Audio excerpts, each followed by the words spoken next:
الحمد لله وحده والصلاة والسلام من لا نبي بعد أما بعد فاعوذ باللہ من الشیطان الرجیم بسم اللہ الرحمن الرحیم۔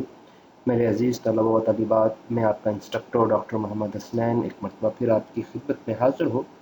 الحدیث کورس ISLA 1117 کے ساتھ عزیز طلبہ و طالبات، آج ہم اپنی منتخب احادیث کا جو سلسلہ شروع تھا اس ضمن کے اندر آج ہم اپنی حدیث نمبر 14 کا مطالعہ کرنے جا رہے ہیں، جس کا عنوان اور جس کا ٹائٹل مسلمان کی عیب جوہی ہے۔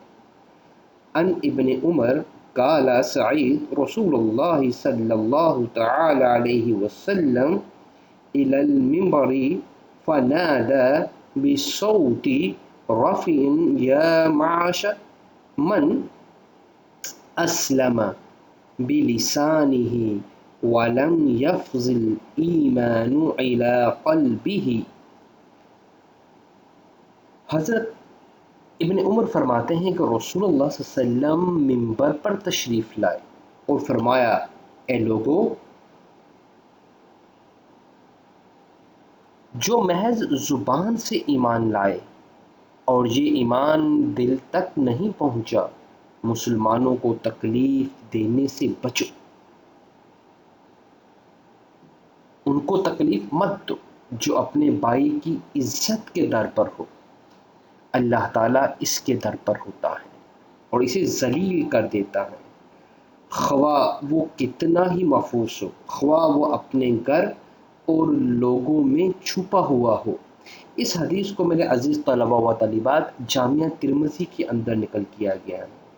1952 1952 حدیث نمبر ہیں جو جامعہ ترمذی کے اندر نقل کیا گیا ہے۔ مشکل الفاظ کے معنی کچھ اس طرح ہیں: سعید وہ چرے، صوت رفیع بلند آواز میں، یا معاشر اللہ میں نہیں، تعاون اذیت نہ دو۔ ایک دن رسول وسلم خصوصی طور پر منبر پر تشریف لائے، بلند آواز سے فرمایا، اے لوگو جو زبان سے اسلام لائے ہو اور ان کے دلوں میں ابھی ایمان پوری طرح نہیں اترا، راسخ نہیں ہوا، ان کو چاہیے کہ وہ مسلمانوں کو اذیت نہ دیں، انہیں چاہیے کہ وہ اپنی عادتوں کو بدلیں، ان کے پوشیدہ عیوب کے پیچھے نہ پڑیں، کیونکہ جب انسان اس طرح کرتا ہے تو اللہ تبارک و تعالیٰ کا بھی قانون فطرت ہے کہ جو کوئی مسلمان بھائی کے پیچھے عیبوں کی تلاش میں پڑے گا، اللہ تعالیٰ اس کے عیب کے پیچھے پڑے گا، جس کے عیوب کے پیچھے اللہ تعالیٰ پڑے گا وہ اس کو ضرور رسوا کرے گا، اگرچہ وہ اپنے گھر کے اندر ہی چھپا ہوا ہو۔ مولانا منظور نعمانی رحمہ اللہ تعالیٰ اس حدیث کی تشریح کے ضمن میں لکھتے ہیں، جب حقیقی ایمان کسی کے دل میں اتر جائے تو اس کا قدرتی نتیجہ یہ ہوتا ہے کہ آدمی اپنے انجام کی فکر اس پر غالب ہو جاتی ہے اور وہ اللہ تعالیٰ کے حقوق، بندوں کے حقوق کے بارے میں محتاط ہو جاتا ہے۔ خاص کر اللہ کے جو بندے سچے ایمان کے ذریعے اللہ تعالیٰ سے اپنا تعلق جوڑ چکے ہیں، ان کے بارے میں اور بھی محتاط ہو جاتا ہے، ان کو ستانے، ان کا دل دکھانے، ان کی پچھلی برائیوں کا ذکر کر ان کو شرمندہ کرنے اور ان کی زندگیوں کے پیچھے ہوئے کمزور پہلوؤں کو ٹٹول کر سامنے لانے، لیکن اگر دل میں ایمان کی حقیقت نہ اتری اور صرف زبان سے اسلام کی باتیں ہوئیں تو آدمی کا حال اس کے برعکس ہوتا ہے، وہ اپنی فکر کی بجائے دوسروں کی عیب ڈھونڈتا ہے، خاص کر اللہ کے ان بندوں کے پیچھے پڑ جاتا ہے جو اللہ کے ساتھ ایمان اور ابدیت کا تعلق قائم کر چکے ہوتے ہیں۔ ان لوگوں کی نظروں سے گرنا، ان لوگوں کے عیوب کو چھپانا چاہیے، ان کی غلطی کی تشہیر نہیں کرنی چاہیے، ان کو بدنام اور ذلیل نہیں کرنا چاہیے۔ رسول صلی اللہ علیہ وسلم نے اس حدیث میں ایسے لوگوں کو آگاہ کیا ہے کہ وہ اس حرکت سے باز آئیں۔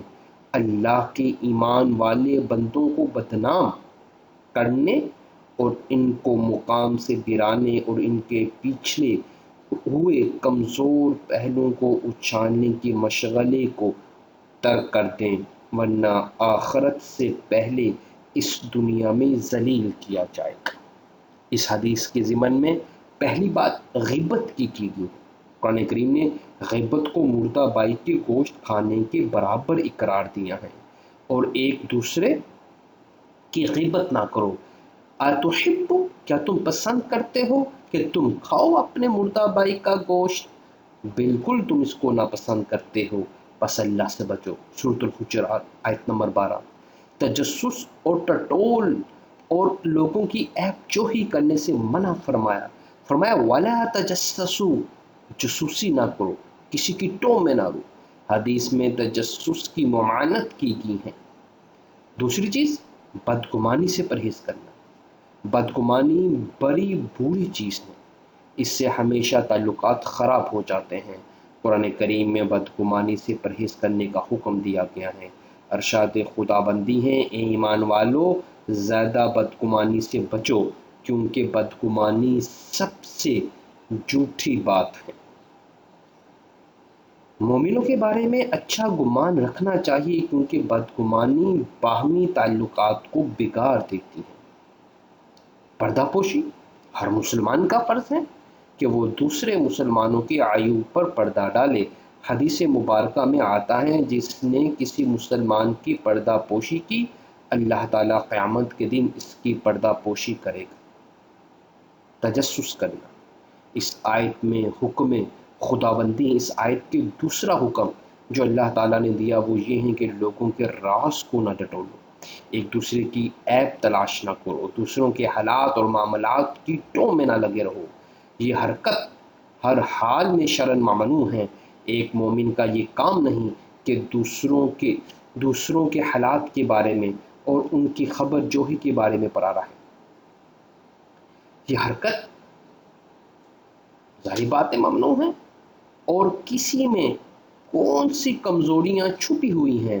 لوگوں کی نیچی زندگی اور خطوط پر پڑھنا، دو آدمیوں کی باتوں کو کان لگا کر سننا، ہمسایوں کے گھر میں جھانکنا اور مختلف طریقوں سے دوسروں کی عائلی زندگی یا ان کی ذاتی معاملات کی ٹو میں رہنا ایک بہت بڑی بد اخلاقی ہے، جس سے طرح طرح کے فساد رونما ہوتے ہیں۔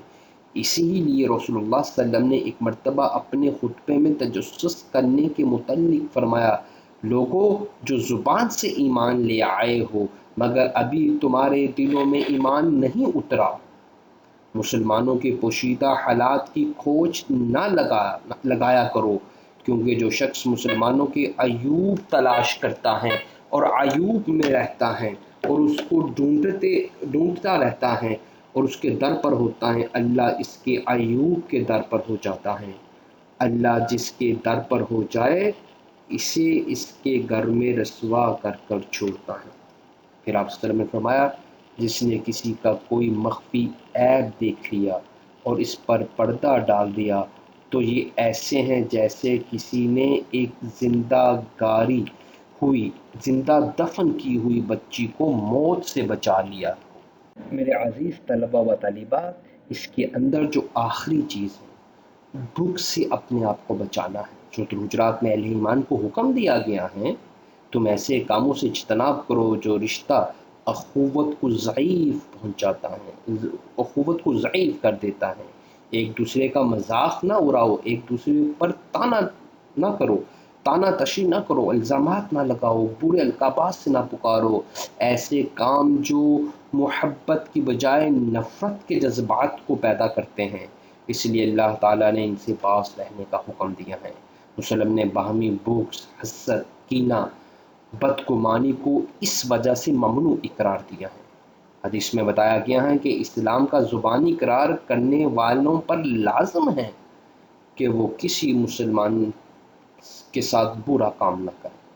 ہر مسلمان پر لازم ہے کہ ایک دوسرے کے عیوب ٹٹولنے میں نہ لگا رہے، کیونکہ وہ جو دوسروں کے عیوب ڈھونڈنے میں لگا رہے گا اسے اللہ خود بدنام کرے گا، اللہ اسے خود رسوا کرے گا۔ حدیث سے ظاہر ہوا کہ باہمی تعلق کو درست کرنا نفلی عبادات سے بھی کہیں زیادہ ضروری ہے۔ بزرگی نیکی کے دعوے کرنے کی بجائے معاملات اور اپنی معاشرت کو درست کرنے کی بے حد ضرورت ہے۔ میرے عزیز طلباء و طالبات، اسلام ایک مکمل، جامع اور اکمل دین کا نام ہے۔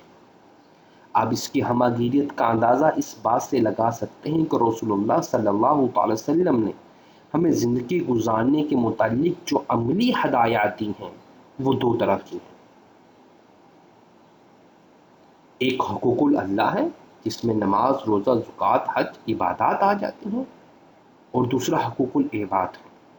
یہ جتنی بھی باتیں ہم نے اس حدیث کے ضمن میں گفتگو کی ہیں ان سب کا تعلق حقوق العباد سے ہے، اور دین اسلام کے اندر حقوق العباد کی مقدار زیادہ ہیں۔ آپ کسی بھی دین میں، صرف اسلام کی بات نہیں کر رہا، آپ کسی بھی مذہب، کسی بھی ادیان کے اندر، کسی بھی دین سے انسانیت کی خدمت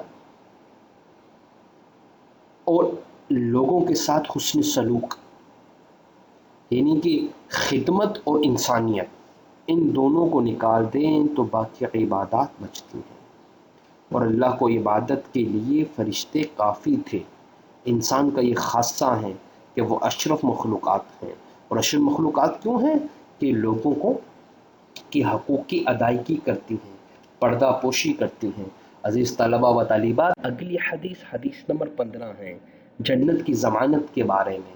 عن سہیل بن سعید قال قال رسول اللہ صلی اللہ تعالی علیہ وسلم من یسمن لی ما بین، رسول صلی اللہ علیہ وسلم نے حضرت سہیل بن سعید سے روایت ہے کہ انہوں نے کہا کہ رسول اللہ صلی اللہ تعالی وسلم نے فرمایا، جو شخص مجھے اس چیز کی ضمانت دے جو اس کے دونوں جبروں کے درمیان ہے،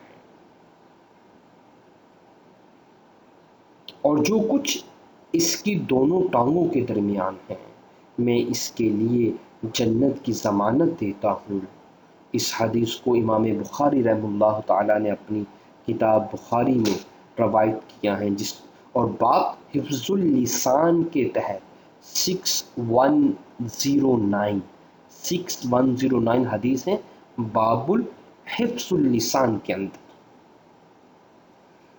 یسمن وہ ضمانت دیتا ہے، رجلیہ جو اس کے دونوں پاؤں کے درمیان ہے، ازمانو میں ضمانت دیتا ہوں۔ اس حدیث پاک میں رسول اللہ صلی اللہ علیہ وسلم نے دو چیزوں کی حفاظت پر جنت الفردوس کا وعدہ کیا ہے، اول زبان کی حفاظت اور دوسرا شرمگاہ کی حفاظت۔ زبان کی حفاظت سے کیا مراد ہے؟ رسول صلی اللہ علیہ وسلم نے حفظ اللسان پر بہت زیادہ زور دیا ہے۔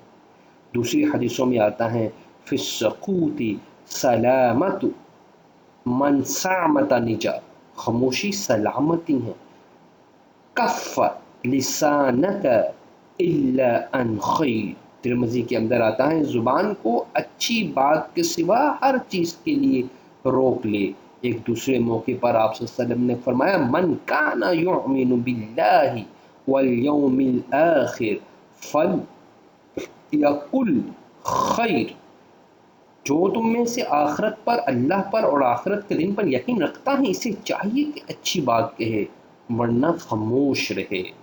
نیز فحش گوئی اور ایمان ساتھ ساتھ نہیں چل سکتے، جیسا کہ فرمایا جو کوئی فحش گوئی سے کام لیتا ہے گویا وہ اللہ پر ایمان نہیں رکھتا۔ اللہ پر ایمان لانے والے کی زبان سے گندی بات نہیں نکلتی۔ ایک اور حدیث میں آیا ہے، آپ نے فرمایا لا تقل بلسانک الا معروفا، زبان سے نیکی کی بات کہو۔ انسان کا حسن کلام یہ ہے کہ وہ لایعنی باتوں سے بچ جاتا ہے۔ حدیث قرآن کریم کے اندر اللہ تبارک و تعالیٰ نے سورۃ مدثر کے اندر غالباً ایک مکالمہ بیان کیا ہے، جب جہنمی جنتیوں سے پوچھیں گے لم نکو من المصلین، تم جنت میں کیسے آ گئے؟ تو جنتی بتائیں گے لم نکو من المصلین، ہم نماز چھوڑنے والوں میں سے نہ تھے۔ دوسری بات کہیں گے کہ ہم لایعنی باتوں پر توجہ دینے والے نہیں تھے۔ سب سے زیادہ گناہگار وہ ہیں جس نے بےہودہ اور لایعنی بات کی۔ حسن الاسلام ترک ما لا یعنی، اسلام کی خوبصورتی یہ ہے کہ وہ لایعنی باتوں کو چھوڑ دیتا ہے۔ دوسری چیز اس میں پردہ پوشی کا حکم ہے۔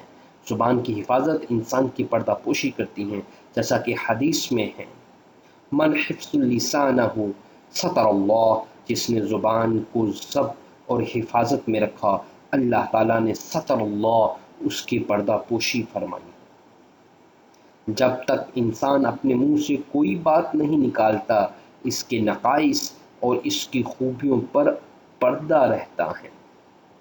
پھر رسول اللہ صلی اللہ علیہ وسلم نے یقینی طور پر جنت کی بشارت کے بارے میں فرمایا ہے۔ آپ صلی اللہ علیہ وسلم نے فرمایا جو شخص زبان اور شرمگاہ کی حفاظت کی ضمانت دے، میں اللہ کا رسول اسے جنت کی ضمانت دیتا ہوں۔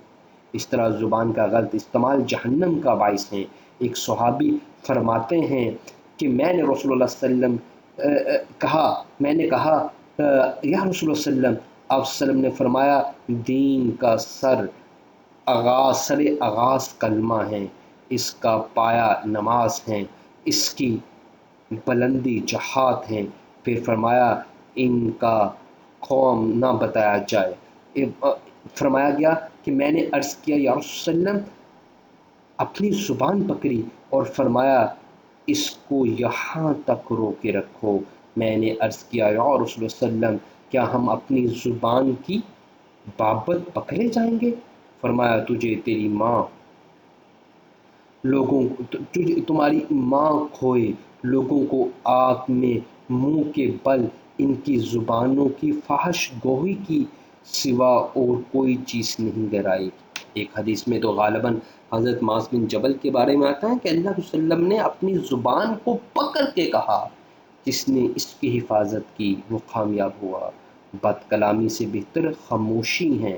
وسلم نے فرمایا جو زخم زبان سے لگایا جاتا ہے وہ کبھی ختم نہیں ہوتا، لیکن تلوار کے زخم مان پڑ جاتے ہیں، وہ ٹھیک ہو جاتے ہیں۔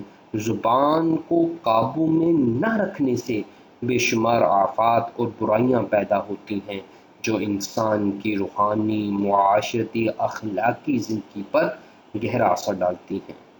اللہ رب العزت سے دعا ہے کہ ہمیں اپنی زبان کی حفاظت کرنے والا بنائے۔ یہ اس وقت بہت ضروری ہے، گفتگو میں احتیاط سے کام لیا جائے۔ ایک مسلمان کو گفتگو میں بڑی احتیاط رکھنی چاہیے، اس لیے پہلے تو وہ بولے نہ، اگر بولے تو مناسب بات کریں۔ مسلمان کو گالی دینا، فسق کی بات کرنا، آپس میں ایک دوسرے کی لڑائی جھگڑا کرنا کافرانہ فعل ہے۔ فرمایا جب ایک مسلمان دوسرے کو کافر کہتا ہے تو یہ کفر کا کلمہ ایک پر لوٹ کر آتا ہے، یعنی اگر وہ کافرانہ فعل کا مرتکب نہیں ہوا تو یہ کلمہ اسی کی طرف لوٹ کر آئے گا۔ رسول اللہ صلی اللہ علیہ وسلم فرمایا المسلم من سلم المسلمون من لسانہ و یدیہ، اس کو بھی امام بخاری نے اپنی کتاب میں نقل کیا ہے کہ صحیح مسلمان وہ ہیں جس کی زبان سے اور جس کے ہاتھ سے دوسرا مسلمان محفوظ رہتا ہے۔ اس لیے عزیز طلبہ و طالبات، ہمیں شرمگاہ کی بھی حفاظت کرنی ہے، ہمیں اپنی زبان کی بھی حفاظت کرنی ہے، ان دونوں امور کی حفاظت کرنی ہے۔ تو میرے عزیز طلبہ، دوسروں کے حقوق سلب کرنے کی ایک صورت بدکاری بھی ہے۔ اگر معاشرے میں لوگوں کے حقوق کا تحفظ کو یقینی بنا دیا جائے تو دنیا میں جنت کا نقشہ پیدا ہو جاتا ہے اور آخرت میں جنت کا حصول بھی یقینی ہو جاتا ہے۔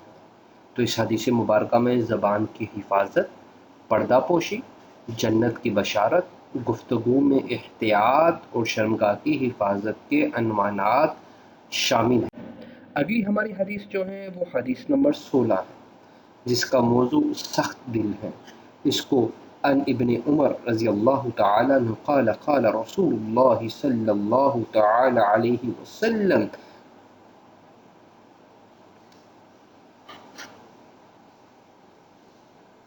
لا تكثر الكلام بغير ذكر الله فإن كثرت الكلام بغير ذكر الله للقلب وإن أبعد الناس من الله القلب القاسي۔ رسول اللہ صلی اللہ علیہ وسلم نے اس حدیث مبارکہ میں فرمایا، حضرت عبداللہ بن عمر رضی اللہ تعالیٰ عنہ مروی ہیں، فرمایا زیادہ باتیں مت کیا کرو، بلا شبہ اللہ تعالیٰ کے ذکر کے بغیر زبان کو نہ ہلایا کرو، بغیر زیادہ گفتگو نہ کیا کرو، یہ دل کی سختی کا موجب ہے، اور اللہ تعالیٰ سے وہ شخص سب سے زیادہ دور ہے جس کا دل سخت کر دیا جائے۔ لا تکثر الکلام، زیادہ گفتگو نہ کرو، قسوۃ سختی، قساوت شدت کے معنی میں آتا ہے۔ ابدع الناس، لوگوں میں سے زیادہ دور وہ ہیں، القلب القاسی، شقی قلب، سخت دل کا مالک۔ رسول اللہ صلی اللہ علیہ وسلم نے فرمایا اللہ تعالیٰ کے ذکر کے بغیر زیادہ کلام نہ کیا کرو، کیونکہ اس سے دل میں قساوت اور سختی پیدا ہوتی ہے، اور سخت دل انسان اللہ سے دور کر دیا جاتا ہے۔ حدیث کا مطلب ہے کہ جو آدمی اللہ کے ذکر کے بغیر زبان زیادہ چلانے کا عادی ہے، اس کے دل میں قساوت یعنی بے حسی، بے نوری پیدا ہوگی، اور وہ اللہ کے قرب اور اس کی خاص رحمت سے دور کر دیا جاتا ہے۔ یقینی طور پر ذکر الہی کی بڑی اہمیت ہے، اور قرآن کریم نے اہل ایمان کو تو حکم دیا ہے کہ وہ اللہ تبارک و تعالیٰ کے ذکر سے اپنی زبانوں کو معطر کریں۔ سورۃ بقرہ میں ہے فاذکرونی اذکرکم واشکرونی ولا تکفرون، پس تم مجھے یاد کرو میں تمہیں یاد رکھوں گا، میرا شکر ادا کیا کرو اور ناشکری نہ کیا کرو۔ سورۃ الاحزاب میں تو اہل ایمان کو یہ بات سمجھائی گئی ہے، یا ایھا الذین آمنوا اذکروا اللہ ذکرا کثیرا، ایمان والو اللہ کو بہت یاد کیا کرو۔ سورۃ النور میں فرمایا گیا کہ ان لوگوں کی تجارت ذکر الہی سے غافل نہیں ہوا کرتی۔ فرمایا وذکر اللہ اکبر، اللہ کو تو بہت یاد کیا کرو۔ حدیث مبارکہ کے اندر بھی رسول صلی اللہ علیہ وسلم کا یہ معمول تھا کہ وہ اللہ کو بے حد یاد کیے کرتے تھے، اور جب رسول صلی اللہ علیہ وسلم نے یہ بھی فرمایا من حافظ لسانہ ستر اللہ، جو شخص اپنی زبان کی حفاظت کرتا ہے تو اللہ تعالیٰ ان کے عیوب پر پردہ ڈالتا ہے۔ لا تقل بلسانک الا معروفا، زبان سے صرف اچھی بات ہی کرنی چاہیے۔ من صامت نجا، جو خاموش رہا اس نے نجات پائی۔ اور قرآن کریم نے اہل ایمان کی خصوصیات کو بیان کرتے ہوئے یہ فرمایا کہ ان کی یہ خوبی ہیں، عن اللغو، وہ لغو باتوں سے اپنے آپ کو بچاتے ہیں۔ حدیث مبارکہ میں آتا ہے حسن الاسلام ترک ما لا یعنی، اسلام کی خوبصورتی یہ ہے کہ وہ لا یعنی باتوں کو چھوڑ دیتے ہیں۔ من حافظ لسانہ، جس نے اپنی زبان کی حفاظت کی، اللہ تبارک و تعالیٰ نے ان کے عیوب پر پردہ ڈالا۔ اس حدیث کے اندر ذکر الہی کی اہمیت، قرآن مجید میں ذکر الہی کی تاکید اور کثرت کلام سے منع فرمایا ہے۔ یہ بات مجھے امید ہے کہ آپ کو آج اس لیکچر کے ذریعے سے جو آن لائن دیا جا رہا ہے بہت کچھ سیکھنے کو ملے گا۔ مزید سوالات کے لیے میں حاضر ہوں۔ اللہ تبارک و تعالیٰ سے دعا ہے کہ اللہ تبارک و تعالیٰ ہم سب کو اس وبا سے محفوظ رکھے، اور اللہ تبارک و تعالیٰ ہم سب کا حامی و ناصر ہو۔ والسلام علیکم ورحمۃ اللہ۔